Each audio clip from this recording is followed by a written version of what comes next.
Hello, everyone. It is Kenyon here. It is Basketball Rewind, and we are here. I'm joined by Beyond the Locker Room as well as Coach Roache to talk about the East standings. First and foremost, just some housekeeping items to just get out there. I will be getting out a couple of pods very soon. You're seeing this. There might be an episode that goes before this. The other thing that I'll say is stay tuned for the Western Conference standings because that will be fun to cover. But with that being said, we're going to be talking about the Eastern Conference standings as it is at the time of this filming. And so, with that being said, let's just go down the line. And we're probably going to be doing it in the way of giving, hey, there is X team, and this is the range. And then we'll have a little bit of a discussion about it. So, let's get started. So, I'm just going to go based on the standings from last year. I'm actually going to go more than likely in the order from best to worst and go from there. Boston had 57 wins last year. And I guess we won't say over or under, but I'll just say their over for this year is set around, when you look across it, it's around 54 and a half. So how many games do you see them winning? Do you see them getting up to 57 again? Or, yeah, they do have some new additions. Well, I'll kick it off. I think Boston, too, I think is going to be right back in the same area as Milwaukee, around the 53, 54, maybe 55 wins. Um, the Porzingis question mark, I mean, it's like this with him on every roster, concerns of how he'll fit in. And then if he can stay healthy, and he's already hurt, I really question how this team's going to respond without Smart to kind of hold the fort in the locker room. This is something where are the two Jays in this case have a mature enough level at this point in their career where they can handle this type of responsibility and figure out how to play with each other without having like a police officer in between them or a traffic cop like Smart. I don't know if that's going to be the case, and I'm not sure. I think at this point here, I think Easy Al is pretty much like at his last stand. I'm not sure if he's the guy get involved with them, and I'm not sure if they're going to listen to it this phase of his career, perhaps. So I put that there with them. Joe Mazzulla's got an extra year now, under his belt. I think he'll be a better coach, to be honest with you.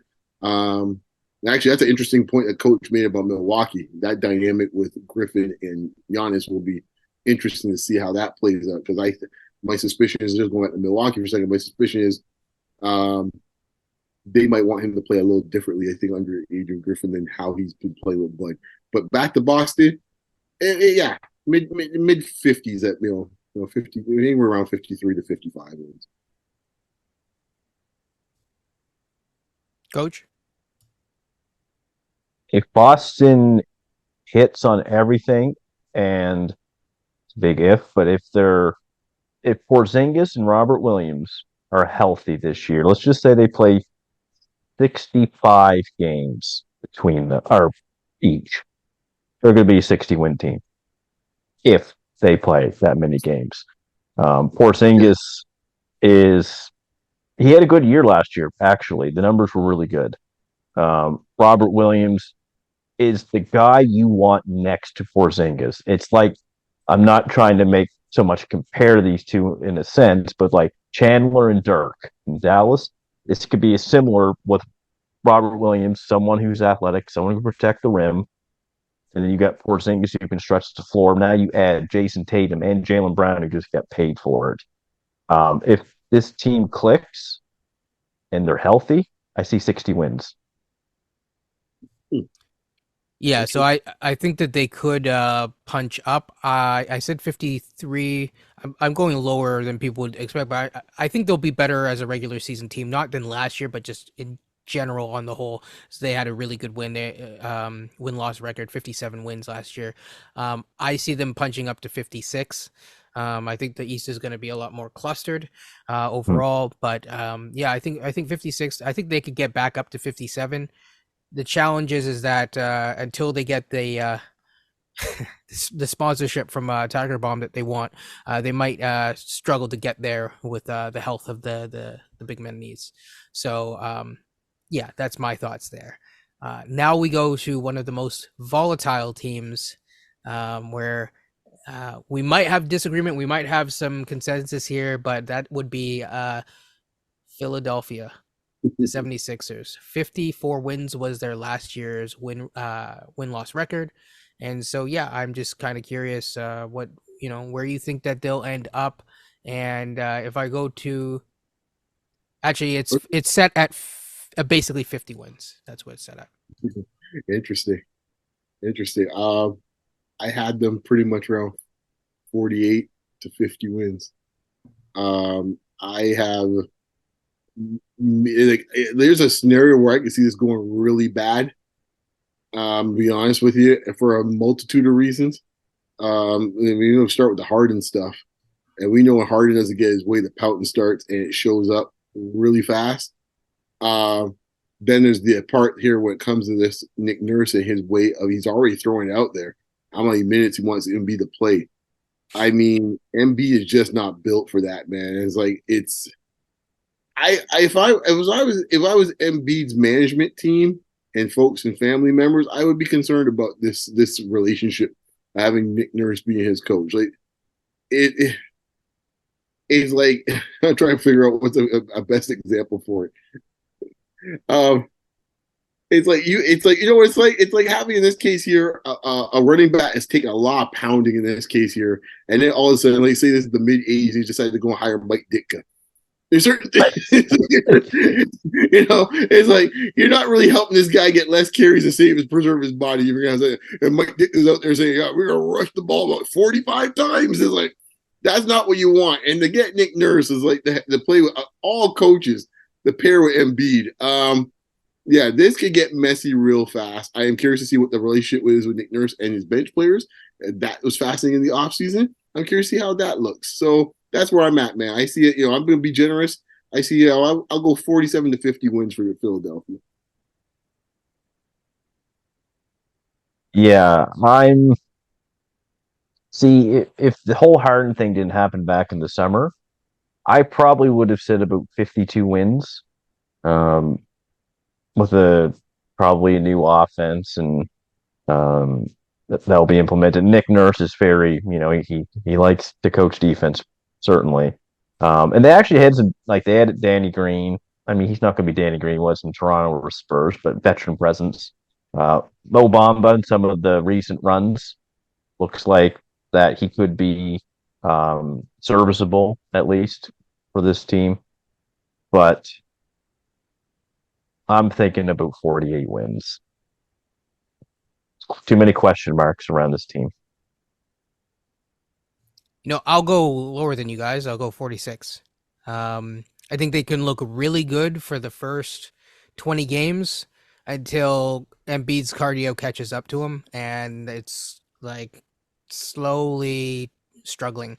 I think Harden, on one hand, he actually played really well last year without Embiid even. I don't really now, in theory, he should be motivated to play really well, to play his way into a trade, to get moved more easily. However, based on reports and sightings and stuff like that, seems like he's preparing for the season how he would if he is somewhat disgruntled. And so I don't really think that he is, going to make things easier for both himself as well as the Philadelphia 76ers, which fair enough, he's entitled to that opinion. He's entitled to act however he does, but I think it's going to cost them as well. So and I don't think that Morey is going to sit him out either. It's a tough situation, so I think 40 45. Yeah. I do expect 46. a developmental jump from Paul Reed. We've heard about the comparison. Nick Nurse thinks he's the next Siakam. Well, I'm not going to go that far with it. But if Nick Nurse thinks that, then he's going to play more. That's what I'm trying to say. I actually liked him in college when he was at DePaul. He actually did, he looked like a very versatile player then. Like the game could translate to the NBA. So I am kind of curious to see how much he plays next year. I could see Nurse definitely playing him with Embiid together. So I do expect a developmental jump from him. I think after that, obviously, we go to the Cavs. The Cavs had a really fun year last year. Obviously, it did. It ended in disappointment, early on in the playoffs. But they come back, having solved, at least on paper, some of the potential issues that they were facing. Although you could debate whether or not they found the exact. I personally would have liked to see them go after Bruce Brown. That would have been a lot more fun, in my opinion. But they won 51 games last year, and they are slated to win 50 games this year. So I guess my question is, how do you see the Cavs doing? Well, I got them a little lower too. I think they're going to win around 44 to 46 games or 47 games maybe. With them, it comes down to one thing, and it's kind of a similar situation what we have in Toronto. Can Mobley make the jump? That's really what it comes down to, the razor ceiling. If Mobley ends up making a jump, then that's a 50-win team. If Mobley's kind of doing what Mobley's been doing the last couple of years, they're going to probably be around the area where I think they're going to be right now. Like, I think there's some tensions right now with this team that if things don't go off to a good start, there's going to be a lot of questions about what Mitchell's future is going to be looking like. Allen, is he actually something that somebody could fit with Mobley? There's a lot of questions with that roster, and they need a small forward in the worst way. So, I think and last year I think they caught some teams on some. I think they caught teams by surprise a little bit, especially at the beginning of the season. As the season wore on, folks were getting wise to them. And it was getting a little tougher for them to scratch out W. So I think this is going to be an interesting year for them. And I think, that's where my number is, man, somewhere in the mid 40s. My number is somewhere in the low 50s. I actually think they might be a bit better this year. I like that they picked up Max Strus. He was big for the Heat in the playoffs. Niang is going to be just a guy. He comes in, he makes jump shots, stuff like that. He'll spread the floor out for Donovan Mitchell and Garland. I'm a big fan of Darius Garland. But like Beyond just said, Mobley, if he takes a developmental jump, I do think with Mobley, there is more, what you're getting from him, more so than some of the others in the draft class that he's from. And I do suspect that there will be more of a jump from him this year. I'm predicting that. So I can see this team being top three in the East next year. Yeah, so I'm not gonna say where they're for me personally. I don't know where they'll be a top four team more than likely. I see them taking a slight step back, not a major one, maybe 48 wins. I think it's gonna be hard to punch up to 50 wins. Max Struss was the person that they picked. I think he's decent. But I think defensively, I don't think he's going to help as much as they think he will, or what they're hoping he will. So that, for me, that causes some issues for them to really punch back up to the 50. And then obviously, whenever you come back with a similar team, but you played some playoffs, usually teams have a little bit more intel on you, and I think that's going to hurt them a little bit. It's going to be a little bit challenging. So, it could be that Garland takes a major jump up, but he's already like there. You know what I mean? So, it would be hard for him to become from like an all-star to an all NBA player, because that means a whole lot more, and he's already giving you so much. Mitchell's Mitchell. So I think you're still, and the two small guard lineup, I think is always, it has its advantages from a playmaking and an offensive initiation standpoint, but it also has its hangups as well. So yeah. Okay, now we're on to the former fifth seed, which is the New York Knicks. Now, this is where I think it gets interesting from our conversation, because I think, we'll just see how each of you feels. But Beyond, I'll let you go first about the Knicks. Can't remember. They won about 48 games last year, I think. Oh yeah, sorry, they won 47 games. Okay, 47 is what their people are thinking they are this year, because they're the team I actually think can make a jump. I think the Knicks are going to be. I think the Knicks are going to be a low 50s. I think I say about 49 to 52 wins for New York. Their over/under is around 45, which is interesting. I know. I think they're going to be much better. I think 49 to 52 games is what I see for the Knicks. I think I think now Brunson a full year already playing acclimated. They had to figure out where the pecking order was when they started with the season. I think now they know the pecking order a little bit better. Um, and who knows? I mean, there's always that question mark with RJ, what he will be. It'd be interesting now coming off of the successful campaign with Team Canada, but he was streaky still, like how he usually is, and I don't know what that means there. But their depth has always been their thing. So, and they still have a very deep team. They made, with DiVincenzo and others, they've bolstered it. So I like New York in this case here to be up around 50 wins. Yeah, I really like the DiVincenzo. Before coach goes, I like the DiVincenzo pickup. I wanted him as one of my sneaky Raptors under the radar pickups. We didn't get him, but that's okay. Coach. I have them about the same as they were last year. Like I can see 46 to 48 wins for them. They got better. I do think with DiVincenzo. I do kind of worry about their outside shooting, like with particular RJ. Um, you know, Randall is good to see. He's a good player, but you take a look at their bigs, Mitchell Robinson, Hartenstein. Those guys don't shoot outside very much, so it's just going to be more. It's hard, kind of, when you don't really have a stretch big in this league today. My concern is kind of the Nick Nurse question as well. Well, is Tibbs. This could go really well. I could see there being some issues, chemistry issues, maybe in the locker room. This came out last year with Obi Toppin and Tibbs. Tibbs is a bit like Nurse that way. And, I just kind of fear if he says the wrong things to some of the players, how that might impact their performance. But we'll see. They are definitely a playoff team for me, top 5 team. I'm thinking around the same record they had last year. Like, Um,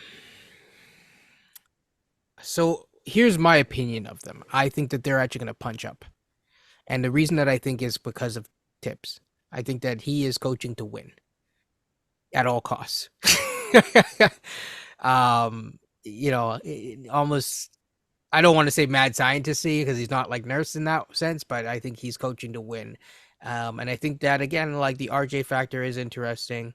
I actually do think that there are lineups, especially if Grimes takes a step forward, if Dante is good, and if Josh Hart maintains, there are some lineups that you can kind of put around where there's a little bit more space for him to get to his driving lanes that he wants to get to. He also had a good playoffs.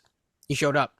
You can't deny that. So I think that they're actually going to be closer to 50 wins. I think that that's probably their high end is 50, and I think that they can get there fairly easily. Actually, last year, like I said, there were 47. I'd even go as high as 51. I think that it might be a little bit challenging at times because always reaching certain thresholds is tough, but I think that they can do it. Any other thoughts on the Knicks? Yeah, I say like the reason why I have them punching up a bit too is because if you look at all the other teams we're talking about, with maybe the exception of Cleveland, Mm.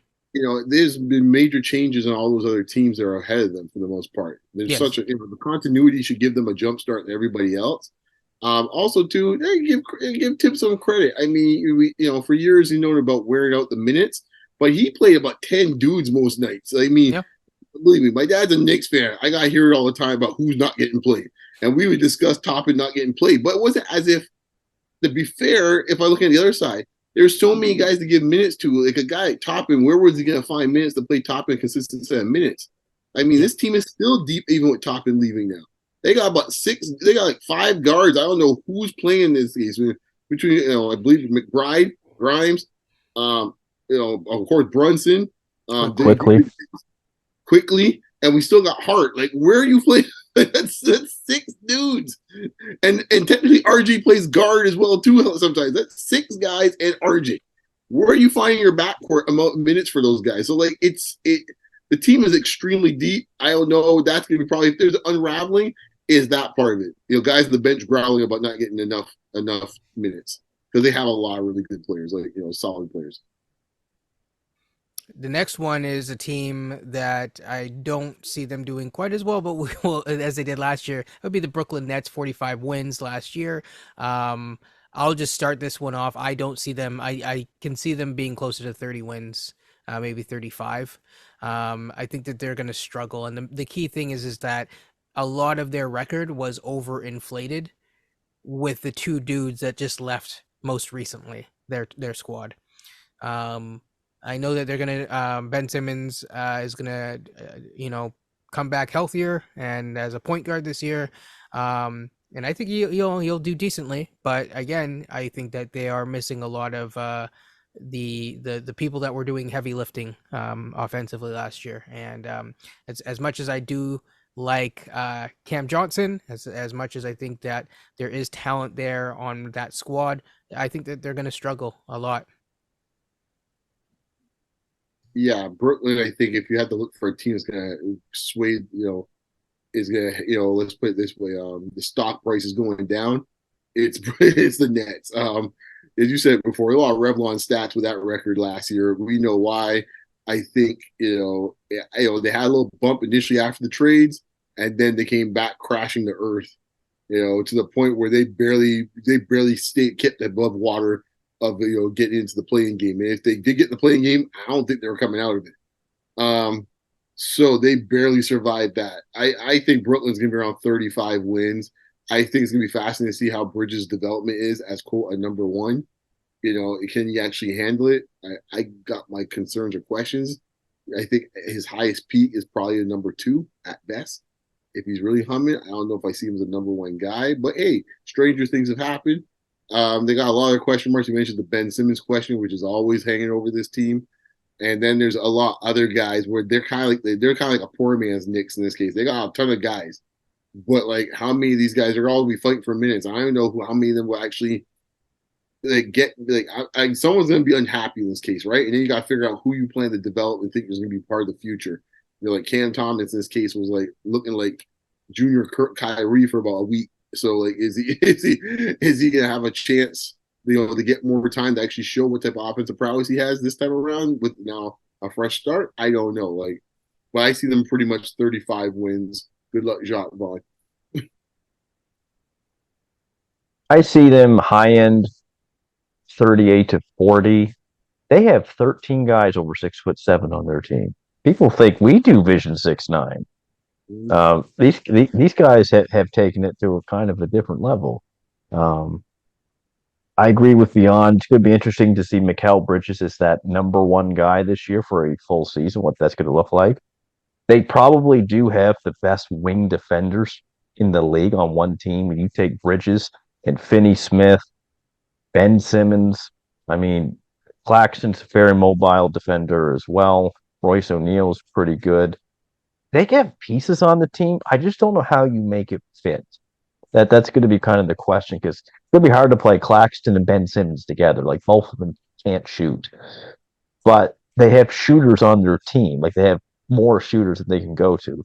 They're going to be one of those teams that they're going to be hard to read. But I see high end 38 to 40, but likely it's going to be about 35, 36 wins. And for the oh, Yeah, I just want to say they have a bunch of guys that are from like, if you had to think of like a roster of a winning team, there are a bunch of guys that are like 3 to 7 if on a roster. They have a bunch of guys that are like 3 to 7 guys. Let me ask you guys something. If Ben Simmons is healthy this year, let's just say it's the Ben Simmons of Philly for the Atlanta Hawks series and stuff like that. Could this team be a 40-win team? Yeah. it's possible. They're still going to struggle. They'd still want to make one move because again, there's some lineup Well, the beauty imaginations that are kind of weird. here's the irony about it. They've and maybe not as irony, maybe this is the plan all along. The team they built a team for Ben Simmons. If Ben Simmons is the guy you thought he was going to be, like when he was first couple of years in Philadelphia, this is ideally the type of team you want to build around.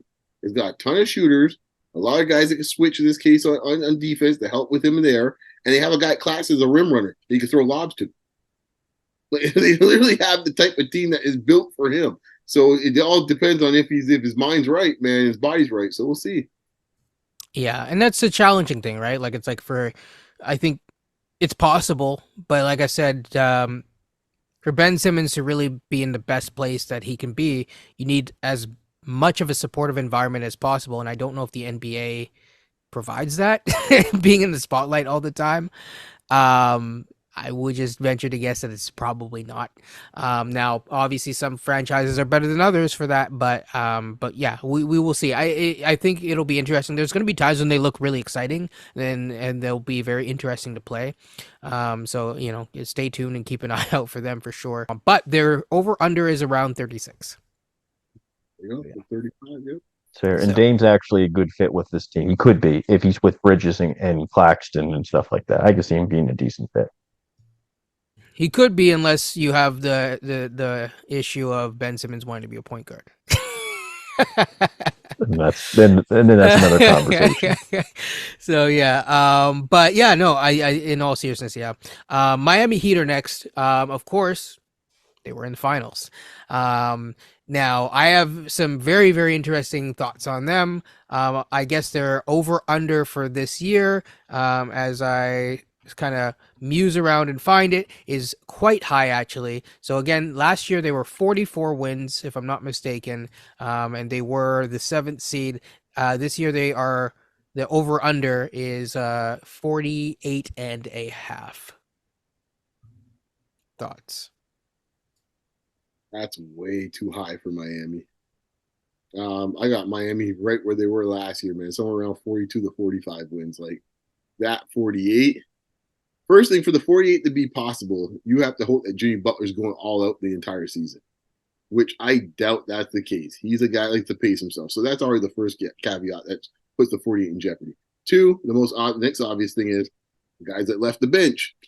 Strus, Vincent. That's a lot the kind of shot making they kind of try to replace, and they haven't done it really, in my mind, sufficiently. Third thing, they already relied a lot on Lowry last year, and Lowry already is diminishing returns, and it's happening fast. So another year, I mean, right now, I'm trying to be cruel, but I mean, Lowry at this point is about to fossilize right now. I mean, like it's getting ugly out there, so I don't see that. So that's another issue. And then the other thing you would have to have happen, as this team's constituted, and I think based on the discussions with them with their Dame trade, I think Pat Riley and Spoelstra have already kind of made this decision already. They don't think Bam's going to get any better. And that's what that tells me. When you try to make deals with Dame, that says that you don't see any more, ceiling for Bam. He is what he is, which is a very good player. There's no two ways about that.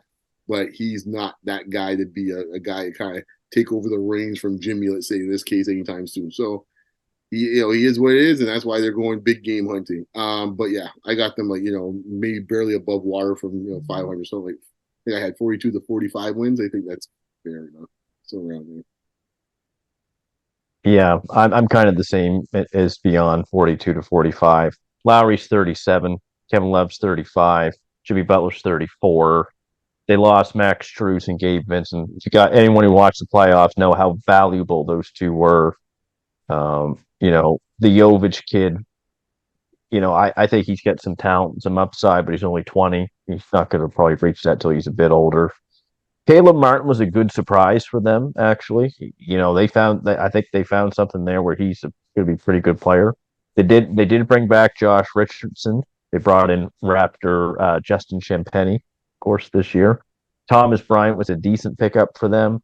I think there's still some questions about size with Miami and age, but the injury history of Jimmy the last few years, of Lowry, Bam had some nagging injuries as well. You don't know about Kevin Love, so they're like Beyond said, Jimmy would have to play most of the season for this team, I think, to reach 48, 50 wins, something like that. So I'm going to pick them around 42 to 45 because Miami Heat culture for Pat Riley down. There's not many teams that can match that kind of atmosphere, I guess the way I could put it.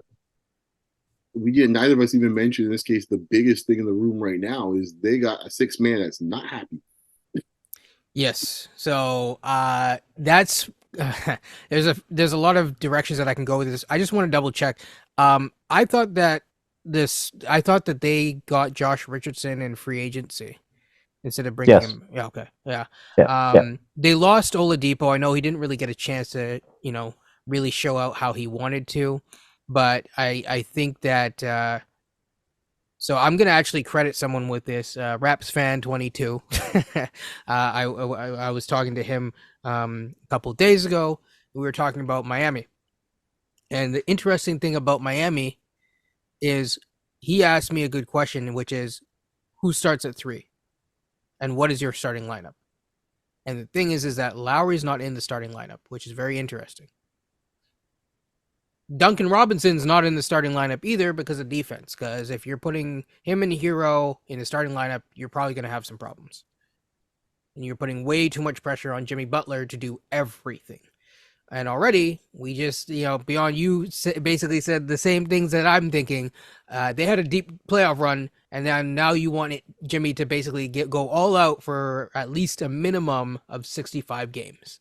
That's a lot of pressure to put on them.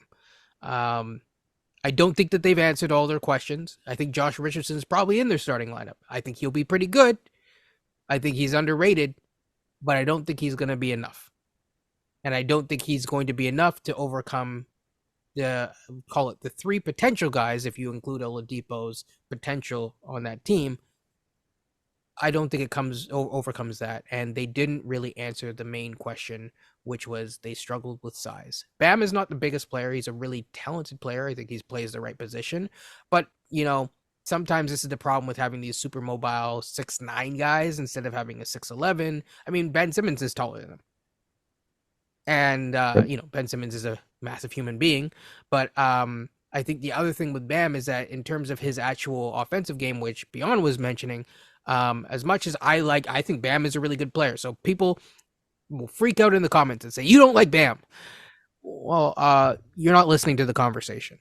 The fact is that I think Bam has been perennially in the conversation for not only all defense, for defensive player of the year. The challenge with Bam is that he doesn't really have an offensive game. You think he has an offensive game? Go back and watch the finals. Go back and watch the Celtics series. He doesn't really have the footwork. He doesn't really have those things, and he's not really working on those things. So at that point, I agree with you.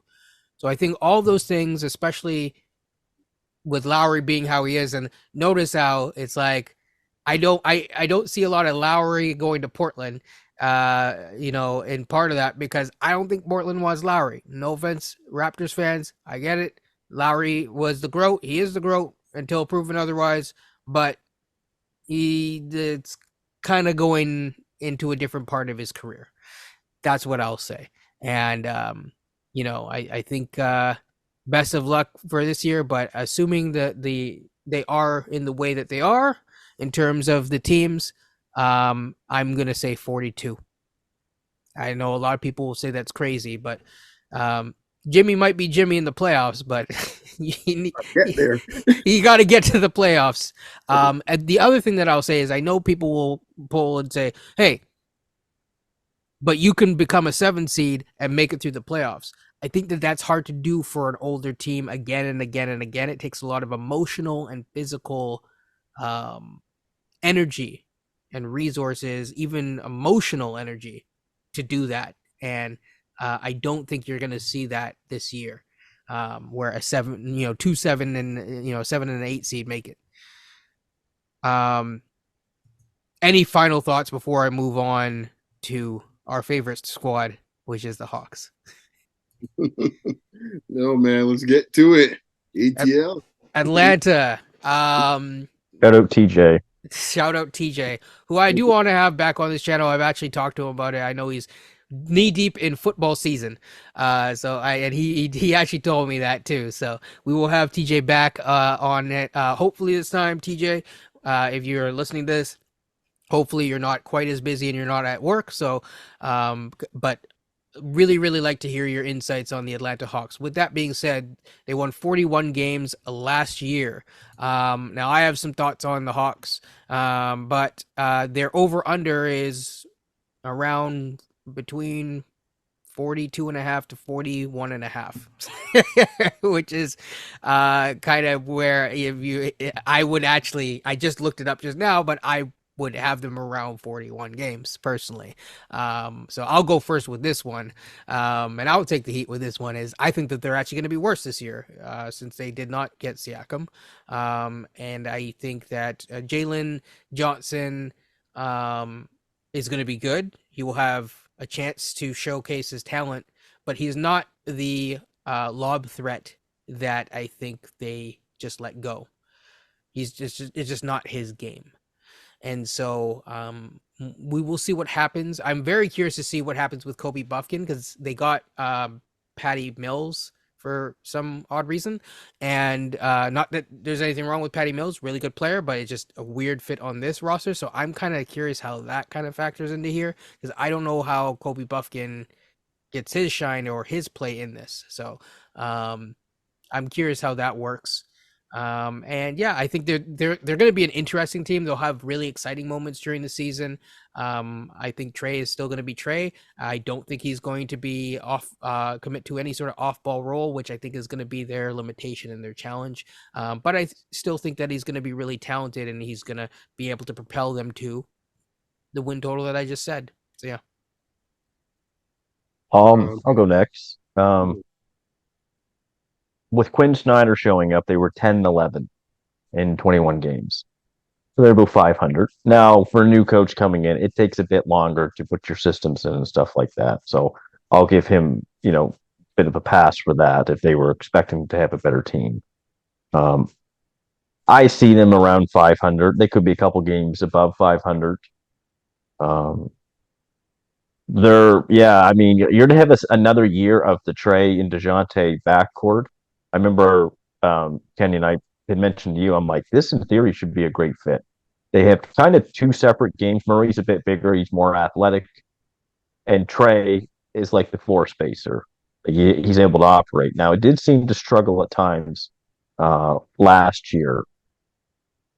And, sometimes it can take a little bit longer for two dynamic talents like that to kind of coexist and gain more chemistry together. But I kind of wonder if they're in that kind of mid-tier of the East. Like they're not in that top of the Phillies or the Celtics or Milwaukee, maybe Cleveland for me. They're kind of in that. They could be 6th, they could be 10th in the East. Like I just don't. These I are don't fighting know words about for them. Atlanta Hawks fans. They're calling their team mid. Everyone at coach. No, I'm just kidding. Hey, but I don't think you're wrong, but yeah. Yeah, I do like some of their young talent. I like Buffkin, Griffin, AJ Griffin's got upside. I don't, and DeAndre Hunter. I was actually, besides the whole Siakam rumor stuff, I actually was a big fan of him at Virginia. He was really good. He looked like he was going to be the next Kawhi coming out. Hasn't happened yet. Don't think it will happen, but I do think he is a pretty good basketball player, though. So we'll see. They get some questions with the whole Clint Capella thing as well. I'm guessing Sadiq Bey will start at the 4 for them. They'll probably go Sadiq Bey and Hunter along with Trey and DeJounte and Capella. Okongwu's good. He's going to get some big minutes for them certainly this year. They're probably looking at him to develop him as the future center once Capella's contract is up.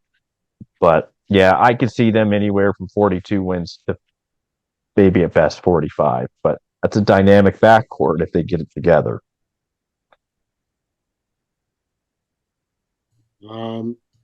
First thing, shout out to TJ Desmond Ritter, looking pretty decent. I think you got some hope there in the future of the Falcons. But back to the other team, the Hawks. I got them dead in the middle, man. I give them 40 to 42 wins, man. They are the quintessential. If you had to go and pull up a dictionary and you had to say play-in team, Atlanta's logo is right beside it. I mean, they smell like play-in team. From looking at the roster, it's a mishmash of like. It's got a bunch of players that I'm not even sure that they don't seem to make sense with each other. I'm not sure what they're even doing with this team. They have certain guys that suit certain player styles, but then they have other guys that don't suit their style. So like, I'm not sure that the drafting of Buffkin, and we were sitting there at night and we're going like, you drafted a guy essentially for a trade that you thought you would make. Like you didn't even think like, ooh, what happens if this trade doesn't happen? What do we do to him then? But because the moment I said is like, where is he playing? Right? What minutes he's gonna find? Griffin, we'll see. I mean, it was a pretty lonely road in this case once old Quinn came in last year. And so I don't know what relationship he and the coach have right now, but it went pretty sour pretty quickly. So I don't know what that's going to look like this year now with a full season of Quinn. So they have some interesting decisions to make from a rotation standpoint, but they mean they're middle of the road at this point here. I mean, no respect. Therefore, I got them like if I had to pick a number, it's 41 exactly. I'm gonna skip over the next team, and we'll come back and circle back to this team very short. Why? No, we're because I want to get to some other teams first because I think we're gonna have a longer discussion about our team, and that would be the Bulls. I want to talk about the Bulls. They're I almost want to ask you 1 second. I almost want to ask you where you think their projected over under is before we talk about where they'll end up. So Yeah, Atlanta North. They're probably 41 wins too. Coach, do you agree or disagree with that sense? Yeah, no, I could see them projected win maybe 40 wins. So it's lower. It's 37. Oh, good more than that. Bulls fans, man, we trying to rep for you a little bit there, man. Wow. Yeah, we can. Sorry, blame Vegas. I agree with Vegas. I have them at 38 wins. I don't think that they're good, and I think I know Lonzo said he'll be available for the start of the season. I want to see it first. Until I see that, I don't. If I see that, then I'll change my mind. And I think that they could punch up to 41 wins. Without Lonzo, it's tough. That's what I'm where I'm at. You know what? Their defense actually, you wouldn't think they're a good defensive team, but they actually ended up being a pretty decent defensive team last year, considering who's on their roster. So that alone gives me a little hope that they might. I got them like Atlanta. They're 41 win team type to me. Like they're 40. It's Hoiberg, right? He's the coach. No, it's Billy Donovan. Okay, Billy Donovan. Yeah. Billy Donovan. Yeah, Billy Donovan. So they came around last year in the second half, started playing pretty good defense, and like I think Lonzo will be back at some point during this season. When it will be, who knows? But I think they'll hold the fort down and they'll be in the mix a little bit. Like they'll just be like Atlanta, where they have just enough talent where you're gonna have nights where DeRozan's gonna put up 40 and just win a game by himself. He could go on those tears for like a week and a half where he's like, okay. He's like, he's the next thing, he's like the next coming of like Kawhi or something. You see him hitting mid-range shot after mid-range shot, and he's breaking records all over the place. Like he can do that. So for that alone, I think they're going to be in that range around 40 to 42 wins as well too. That's where I see Chicago. That's interesting about Lonzo because I thought he was going to be another year or most of a year or something like that. I mean, it's a serious knee injury that he has, but if they got Lonzo back, Lonzo and Caruso backcourt, that's really good defensively. We all know that Lonzo can pass. We know Levine and DeRozan can score. They're each going to average 25 plus. Vucevic will give you probably 20 and 9, something like that. If Lonzo was back and they're healthy, I can see them getting 46 wins. If he's not, and there's some injury issues there, I'm seeing more 40 to 42 wins from this team. I do think they have enough talent to be 500 this year. I mean, if Lonzo's there, like I said, I will update this for myself and I will put much higher because I think he's that important to them. I think he does a lot of things, and when healthy, whenever he is healthy, he has done. He's a tremendous ball player. But the health is the question. Indiana Pacers. Last year they won 45 wins. 35. Freudian slip in their dreams. And they're projected to win 38. So, yeah, I guess my question is, how do you think they will improve? They did make the addition of Obi Toppin, of course. And, of course, they added a really stout, Raptors-esque type guy in Jarris Walker. Other than that, I think that they didn't really add much. Oh, wait, they added Bruce Brown. So yeah, I think they had a very good offseason for them.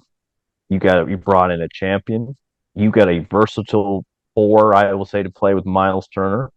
I can see this team probably in the 7th play-in tournament, or 7th seed in the play-in tournament. I think they're going to make a big jump. I think another year of Halliburton. He's really young. Mathurin, he continues to develop the way that I think he will. Nemhard, Obi Toppin, I think was a good pickup for them. They got shooting. They got some guys who can defend. Miles Turner, Jalen Smith. These guys are rim protectors. Bruce Brown, who is like 6'4", plays like he's 6'10". Plus, you bring that championship experience to this team. I think they can make like the biggest improvement of any team in the East for what it's worth. I think they can go from 35 and they can go up to about 42, 43 wins if they're healthy. That's a big if with Miles Turner. We don't know what the Buddy Hield situation is going to look like. But if they trade Buddy and they get pieces back, regardless, I do think they're going to make a big jump. They're going to be about 42 wins. I got them somewhere between 42 and 46 wins. I think this team actually is going to be a very surprise team because what you discussed, the talent influx, the depth. I suspect in this case, Mathurin will be starting this year, and I think that will give them more potency right off the bat. I think he's going to have a big year, I think, this year as well, too. And I think with Halliburton hopefully staying healthy, that backcourt could be pretty dynamic. Yeah, I like their, and the front court to me is always their weakness, and I think they've done some things to improve that as well, too. So I do like to say I like the Toppin pickup a lot. So yeah, 42 to 46 wins somewhere in there, and I think they're going to be right there in the middle of that playing game. Now, again, people, we're not worried about the mathematics. I'm just going to put that out because if you actually add it up, probably over it for the overall. We still got some teams left. We do still have some teams left. Not to worry. But yeah, I think the Indiana Pacers are going to be a lot better. I think that they're going to probably win 40 games at least. So I would put them down for 40. I think that they will be in the play-in mix, probably 9th or on the low end. I would say probably close to 8th on the high end. And I think that that's pretty fair for them. I think that that's a big leap. They have not really addressed one of the issues, and I think that they do have to clear up some sort of depth or whatever, because I think that they want to clear space for Mathurin and long term. Here's the thing with that. Them getting Tyler Hero, I don't really get how that works out for them with what I just mentioned. Doesn't really make a lot of sense to me. But it could. I think it would make them better, but long term there might still be some issues. So I think that they'll be better. I think that the big men depth is better with I'm not sure where Jalen Smith plays, whether he's a 4 or whatever, but I think that they'll be an interesting team. And I also think that Howley overall had an interesting summer for Team USA. So, yeah, of course, everyone's favorite team, the Washington Wizards. Not really. But what I will say is that they made... We're working the numbers. This is why we're going to be making them up right now. Yes, exactly. So the Washington Wizards lost Beal, and they are going into tank mode on purpose. They did pick up some interesting guys like Tyus Jones, but they just basically announced that they are also still interested in having a fire sale with DeLon Wright, that they will be listening to offers on, and basically they are keeping Kuzma. There was 2 other players that I can't think of off the top of my head that they basically said that they are listening to offers on. So point is that they are listening to a lot of offers and they are open for business. So I think that they are going to, whatever the under is, I don't know what it is. I think it's somewhere in I think it might even be in the 30s or something like that. I'll just check really quickly. It's actually below 30. So it's 25. I think punch the under purposefully, because I think that they, listen, if you have a hangnail, you are sitting. Like that's like they are not trying to win this year. They're going to I don't know. I have not checked who is number 1 in the draft this year. It's not Cooper Flag. But what I will say is they are hoping to be in that bottom 4. Yeah. just watch. I'm Oh, not wasting my time with them yet. 24 wins. We can keep it moving, man. That roster is just a hot garbage. I mean, sorry, Washington fans, if you're out there, get some stiff drinks and get ready. It's not gonna be pretty. yeah, I'm seeing under 25 wins, but I will say this. Jordan Poole is going to be a pool party. He could average 25 to 27 this year. I just think on that team, kind of devoid of scorers, he's going to have the ultimate green light. It won't shock me if he averages 25 a game this year. I know people thinking he's going to average 30, and I said, on how many shots? Yeah, it's possible. Is he going to take 30 shots? Yeah, I mean, he's going to definitely he's going to fill up. We should actually do a fantasy, you know, podcast at one of these days. I would not pick him for fantasy personally, because he does not, if you're in a categories league, people, I don't think he answers enough in enough different categories. But I think he'll do he'll do well this year, and he'll be a fun player to watch for them. So yeah, Kuzma will also be very fun to watch on that team. I mean, if you're Ty's Edney or his family or something, like, what do you do, son? In this case, to get traded that team, like, he played his tail off for Memphis. This is how he gets treated in this case. Hey, he's gonna get paid. I'll tell you that. Or Ty, yeah, Tyus Jones. I got UCLA guy in my mind. Yeah, Tyus Jones. Like, what did you do, man? Like, good gosh, like, this is what you get for that, man? You get to go and sit and play Washington with those two chuckers. Oh my god! Bilal will be very interesting on that team as well, because like he's in the perfect environment for a player like him in his situation, because like that's the type of team that you want a lot of projects or maybe not a lot of projects, but that you want a project on, and he will be very interesting. And I do like the fact that they did get Tyus Jones, because now they at least have like a point guard who can kind of like man the offense, because I really think that that's important for early development of young players. So Washington fans, hold on there. It'll be okay. Listen, in my opinion, this is as a sidebar. I don't think that you have to tank, but I think because of that Beal contract, it was the right time to pull the trigger on going in a different direction. Yeah. Next team is the Orlando Magic. This I think is going to be interesting. So in terms of their over under, I believe last time I checked, yeah, it's a little bit lower than you guys might have them, but we'll see. Actually, I'll say it after for this one. So where would you guys have them? Where were they last year? How many wins did they have last year? Right. So last year they lost a lot of games, but they still won 34. Okay. I got the over-under's higher than that, by the way. Yeah, no, I have it higher too in this case. I got them somewhere around 35 to 38 wins. I think they go up a little bit more. I think they're kind of this year's Indiana Pacers, where they're just outside the play-in. But I think you're gonna see my man Franz, folks. You've been sleeping on him. I see you, Big Blue. You all been sleeping, but you got a dose of it this summer. You saw what I was talking about. All you all spaces. You wanted to talk about my man. I ain't gonna get into the discussion too much, but those that know, that's all I got to say. Everyone quiet now. But Franz, and you got the big man Paulo. They're gonna be a fun team to watch, man. If you got that, however ways, illegally or illegally, for some of y'all to get the games, Orlando would definitely be someone I would be watching a lot of this year, man. Orlando's gonna be a fun team to watch, man. I am looking forward to seeing them. So, Coach, before you say anything, I'll say something really quickly. A lot of people have like the Hornets, but we haven't even gone to the Hornets, and I want to hear it. But a lot of people have the Hornets and all these teams doing much better. But the problem is that only really, in terms of win-loss, people keep in mind, only one division in either conference can be good enough to have 3 teams in the playoffs. And usually that doesn't always happen anyways.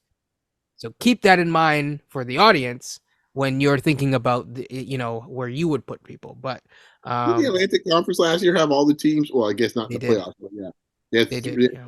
Yeah, they had won the play-in game. Obviously, the team that we'll talk about last is the one that did not make it, Yeah. but the other team did make it in this case. Yes. Yeah. So, the reason why I mentioned that is because of this conference, because I think, a lot of people have Orlando being good, which fair enough, but they also have Charlotte being good, and then they also have the Heat being good and the Hawks being good, and that's too many teams. Yeah. Um, One last thing on Orlando. I am curious to see how the other Michigan man does in this case here. I am curious, since it seemed to be to some people a reach. I'm curious to see how they incorporate Jet Howard in this lineup, and and how that looks and how he's played with those other two guys in this case. Like, what position he plays? Is he a two guard? Is he a three? Like, it's gonna be fascinating to see what he is. him and Anthony Black.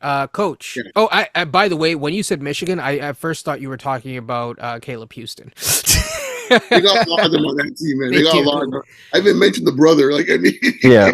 We got Franz, we got Mo, we got Caleb Houston, we got there's a Jet pipeline Howard. right there. It's like Kentucky guys with Knicks for a Yeah. long time. If you want to go Michigan State, then you got Gary Harris. Like you full of yeah, the Michiganders. pipeline's Am I saying long. that right? Michiganders. I think. Michiganders. I don't know what's going on. Yeah. It's like Kentucky guys in New York guy, but it's like Coach. I see them maybe 38, maybe at best 40 wins. I think Okay. Paolo Banchero's good. I think he's the real deal. I think after I got to give beyond his roses on this. After watching Franz and FIBA and seeing how good he really is and what kind of a step this guy's still developing too, Franz is good. He's really.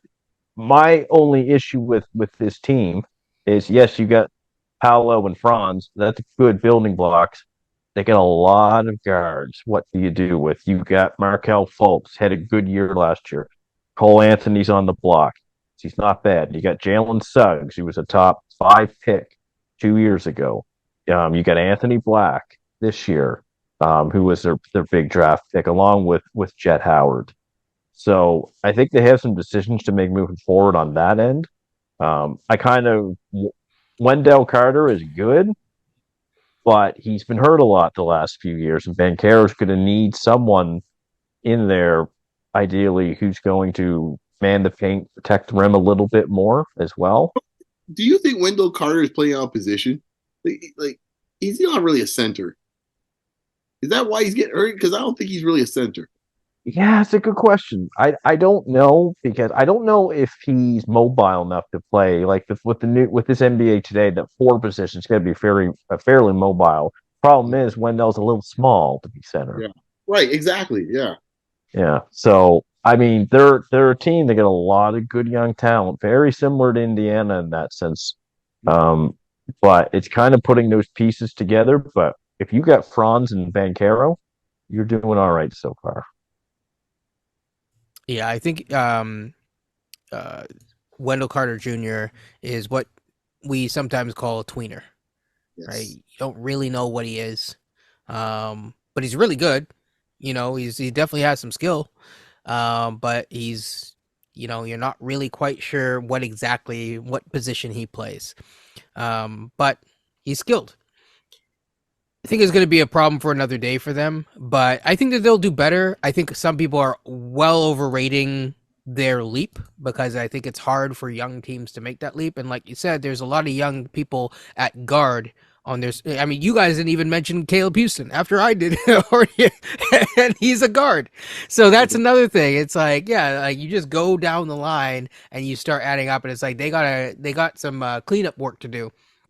And I think, if I'm not Yeah. mistaken, they re-signed Wendell Carter Jr. No, they did, but they Yeah. might have 5 guys. Their starting lineup under the age of 25. Wendell Carter's only 24. I think Markel Fultz is 25. Yep. We know Franz is 22. Banchero is 21. If they decide to go with Suggs, he's 22. They got a lot of young, high-end talent, but it's young.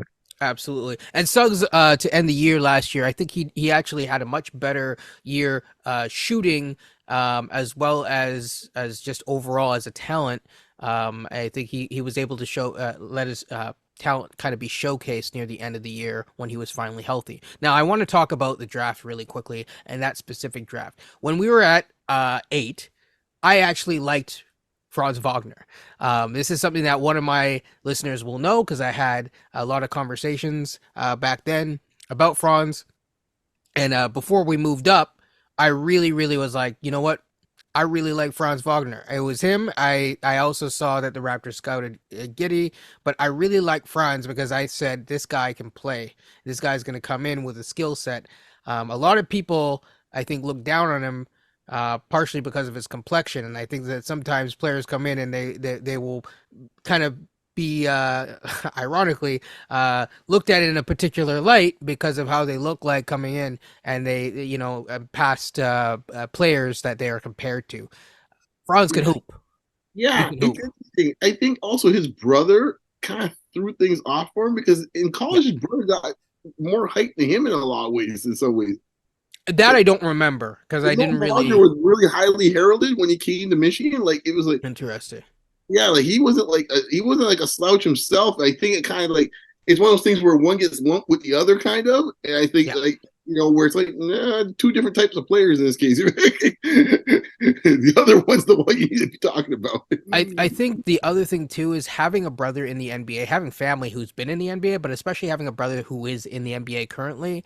Um, I think it can make a big difference. It can make the transition into the NBA from like a professionalism standpoint a lot easier a lot of times. I I think think it also it messes you up from a standpoint when people actually start comparing you for like for when you have draft previews and stuff, or when people yes, right they want to associate you with the brother all the time or the sister depending on what the sport is. It's like no, they're two yes.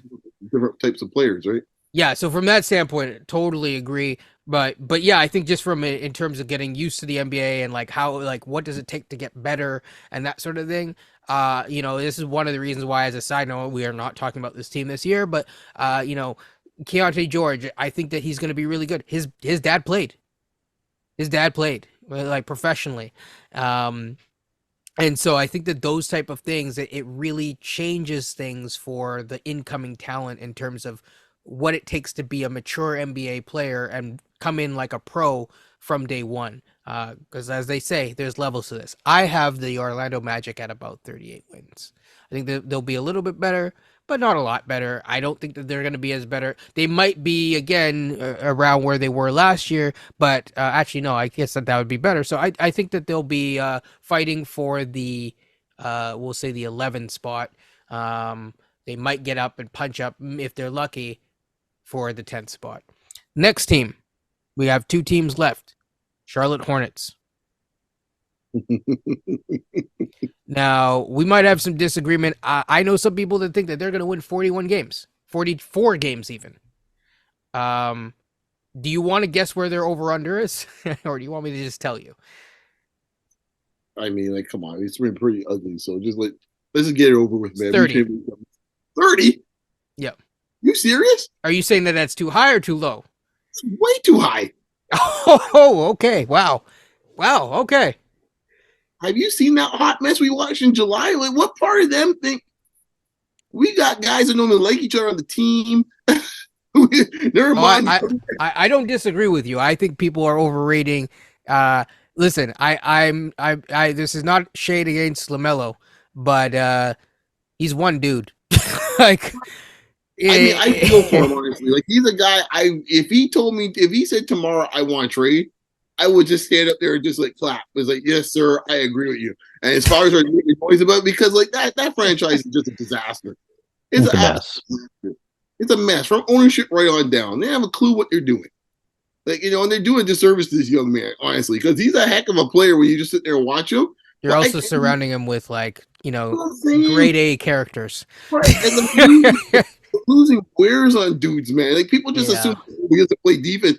What incentive does it make you want to play defense with these clowns that you're playing with I most mean, nights? at this point, you have Kai Jones who's making TikTok videos and kind of losing his mind. You have Miles Bridges who's coming back from losing his mind and being crazy, and probably shouldn't be in the league, in my opinion. And I will say that publicly on this podcast that, like, while it isn't a legal thing, I think him coming back and stuff like that is not it's not a good look. You have just mess. Like they mean like I mean like PJ Washington comes back because he wanted to take the money. He really didn't want to come back to No, Charlotte. no, he wanted out. He's He like, wanted out. He's like, please, someone take let me out. It's like the Eric Andre thing where he's trying to get in, but he's trying to get out. He's trying to get out. It's like, like it's really a mess. They got too many kids. They got no direction, and they have their star player in this case put in such a bad position. Like honestly, I give them like 20 wins. Like it's gonna be a disaster as far as I'm concerned. Like they don't play any defense. I mean, their best case if they could get up to 30 wins would be as like A, LaMelo plays most of the season, and B, Mark Williams turns into becoming a real kind of force in the paint. Yeah. Those two things. If they, that doesn't happen. What you think? What you think? James Bouknight isn't going to help them.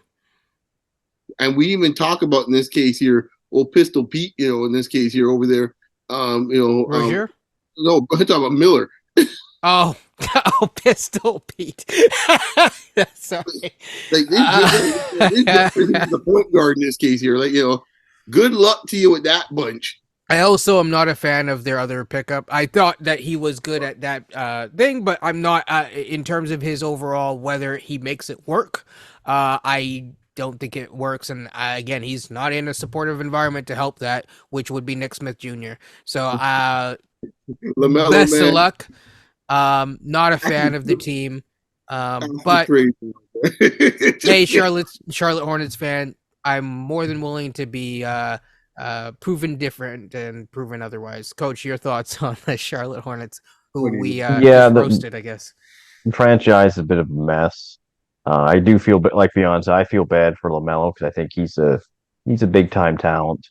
I see them. It could be 25 wins, maybe. I do think Brandon Miller, though, is got a shot Rookie of the Year. Wemby's not. We all know he ain't gonna play 60 games probably for the Spurs. Scoot will be in the conversation, but I don't know about this whole like if he was hurt some last year. How much is Simon's going to play and Sharp as well? I think Miller has the best chance of winning because he's going to get the green light for shooting threes in Charlotte. Charlotte was the worst 3-point shooting team in the NBA last year. And kind of like what Beyond said as well. If I'm USA basketball, you might want to be thinking about putting Mark Williams on your team because he can block shots. He's physical. He's athletic. He was my favorite college player 2 years ago. Loved watching him at Duke. Just the way that he was able to block shots. And, I thought his skill work at that time, even at Duke, I actually thought it was pretty good. But it's just, sometimes when you're a young prospect and you go to a franchise that you don't know what's going on there, i.e. DeMarcus Cousins when he went to Sacramento, that can impact someone's career a little bit, their trajectory, instead of going to a program that is consistent of developing young players at a higher rate. So I'm a big fan of Mark Williams. I like him. He could be maybe a Gobert, but maybe slightly more mobile. I'm not sure. I think in time, but this team, they are what they are. And they just also went through an ownership change while also letting their previous owner make the draft picks. Now, I think Brandon Miller can be really talented. We will see about that. We'll definitely do at some point, not this episode, but a top 3, for a couple of the awards that we see being won. Not the All-NBA because that's way too early for that. It's even too early for awards now, but we can talk about the rookie stuff for sure. And possibly 6th man of the year and all that. I don't even want to say a win total. I would punch the under. I think that they're going to struggle. There's just too many for a team to really excel with their young star that they have. Not to mention, none of us mentioned Gordon Hayward. poor guy. I did mention him for a reason. There's a reason. Yeah, that's true. It's like,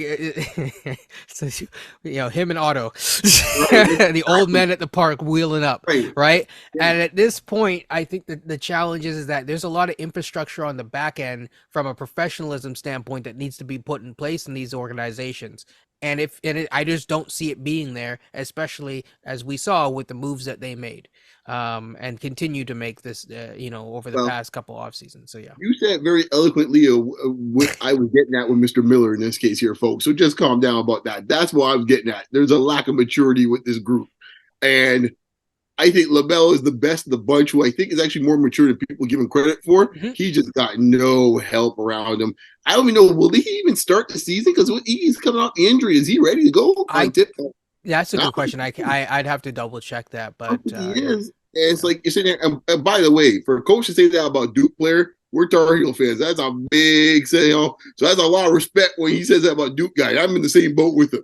I almost actually, that's like, wow, the Duke player actually have some respect for, Yeah, so, even Michael Jordan, when he drafted him, said, I know you went to Duke, but you're going to be watching in Charlotte and stuff like that. We Tar Heel fans can see that in this case. Where you there you go, Dukies. So, second last team is going to be the Detroit Pistons. Motown. Beyond's Pistons. They are slated. The over-under is around, say, 28 wins. I think they made, if I'm not mistaken, they did add Joe Harris. They did draft. It's a little too early to tell for sure, but I think based on what I've seen, now it's fair because of the system that they played in, but they did get one of the Thompson twins, and man, that kid looks talented. That's all I'm gonna say. Man, I might have to eat my hat right now, man, right here in this pod, man, because when we did the draft review, I had no time for those Thompson twins. But yeah, I mean, I offered it. No one wanted to do the episode with me. We were giving it back. But let me tell you something, man. That was the best surprise this summer so far, man. I mean, that boy's got some dog in him. And then obviously the other brother got hurt, so I don't know exactly what's going on in Houston, but he looks pretty good too. But I know the one in Detroit. Man, he ain't fearing nobody, man. No. It's like, I'm going up for my Pistons, man. We creeping about 32 wins, man. And Key, we trust. We back in the highlight, like Stevie Winwood said. We back in there again for you old dudes type music fans. We back in there again. We on the rise, folks. Detroit basketball. Dallas will be coming again. I did forget to say one thing, which is their win total for last year, which was 17 people. Oh yeah, man. So we got about 32 this year, man. Yes. We got big time Monty, making money Monty in there. We go up to 32 wins. Now I do want to point something out, just so people who are in the tank idea for various teams. Again, the Pistons had, if I'm not mistaken, did they have the worst record in the NBA?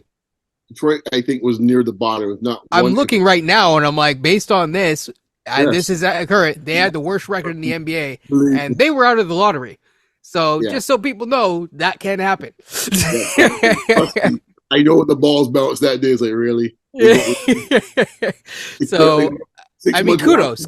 You still got, it still worked out. I think it was so far. Player, but you told me I had Wemby in this case on the mind, and I had him with Cade, I'd be feeling a little more fuzzier and warmer this season. I mean, it was a little bit of a womp, but but before I give my take, I'm gonna let Coach give me his thoughts. By the way, I do think that it'll be above 17 wins. People. Yeah, Cade was out all last year for this team. They were just littered with injuries and stuff like that. I'm going to give them 30 to 32. All right, what Dion said.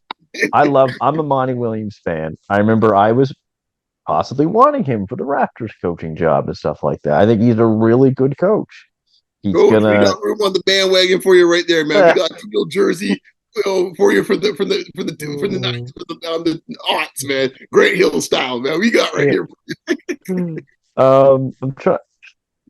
They got some questions about their roster construction. You got Wiseman. You got, I think his nickname is Beef Stew. I think they call Isaiah Stewart. They call him Beef Stew. Yeah. They got Duren. I really like Jalen Duren, by the way. I think he's gonna be pretty good. They got and Bagley as well. So they got a lot of guys 6'11" and above on this team. They get Jaden Ivey. He's going to be an athletic guard. Cade's going to be the biggest question mark of this team. I've said that I think Cade offensively from that draft class should be the best player to come out. He's the best all around offensive prospect. So yeah, I'll give him 30 to 32 wins. I think they're not going to double from 17, but they're going to have a better year. Monty's a good coach. If they stay healthy, that is. On a serious note, as a Pistons fan, here's what I'm looking for here. Obviously, besides Cade playing the way I think Cade can play, I'm trying to see in this case here who can establish themselves as the second option, right? Yep. Ivy came out and he was supposed to be the running mate for Cade, and we never really got to see it last year. I'm curious to see with Cade being back, as that obviously help. It should help Ivy's production and his efficiency.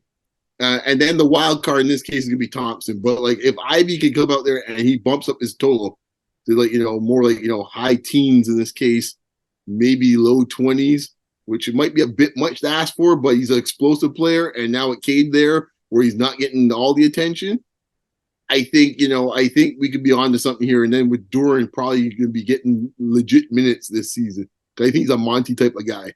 And we rolling, man. Let's do it.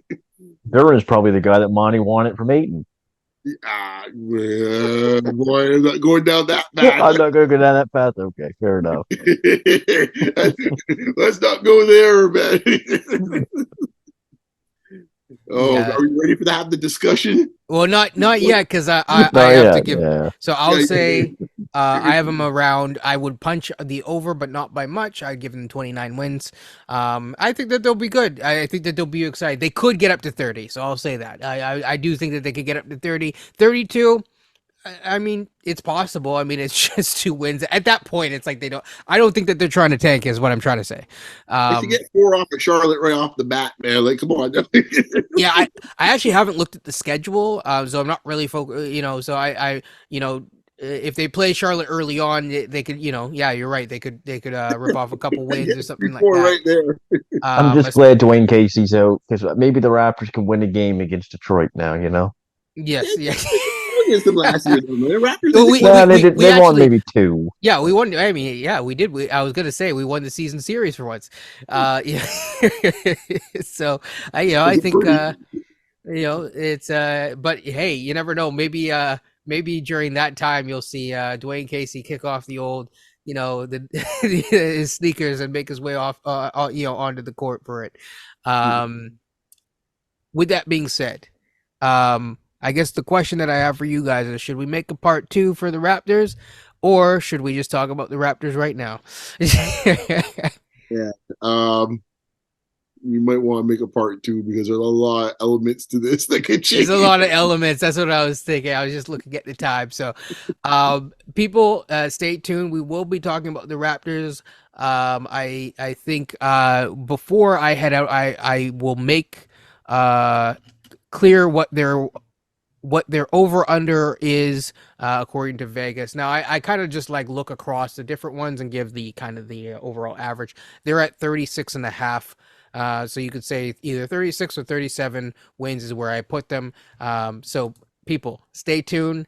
Basketball Rewind, like, comment, and subscribe, and give me your thoughts on the list so far. And we'll go from there. Cheers.